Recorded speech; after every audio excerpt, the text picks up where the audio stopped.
ہم نے قیامت کے جھٹلانے والوں کے لیے دوزخ تیار کر رکھی ہے، جس وقت وہ ان کو دور سے دیکھے گی تو غضبناک ہو رہی ہوگی، اور یہ اس کے جوش غضب اور چیخنے چلانے کو سنیں گے۔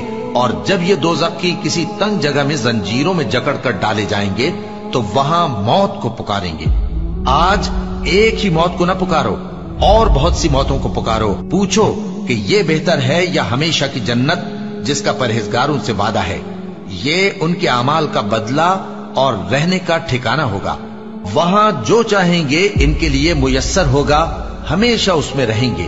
یہ وعدہ اللہ کو پورا کرنا لازم ہے اور اس لائق ہے کہ مانگ لیا جائے۔ اور جس دن اللہ ان کو اور ان کو جنہیں یہ اللہ کے سوا پوجتے ہیں جمع کرے گا تو فرمائے گا، کیا تم نے میرے ان بندوں کو گمراہ کیا تھا یا یہ خود گمراہ ہو گئے تھے؟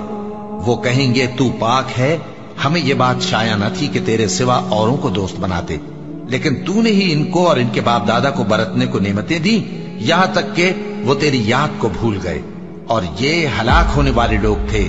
تو کافرو، انہوں نے تو تم کو تمہاری بات میں جھٹلا دیا، بس اب تم عذاب کو نہ پھیر سکتے ہو، نہ کسی سے مدد لے سکتے ہو، اور جو شخص تم میں سے ظلم کرے گا ہم اس کو بڑے عذاب کا مزہ چکھائیں گے۔ اور ہم نے تم سے پہلے جتنے پیغمبر بھیجے ہیں سب کھانا کھاتے تھے اور بازاروں میں چلتے پھرتے تھے، اور ہم نے تمہیں ایک دوسرے کے لیے آزمائش بنایا، کیا تم لوگ صبر کرو گے؟ اور تمہارا پروردگار تو دیکھنے والا ہے۔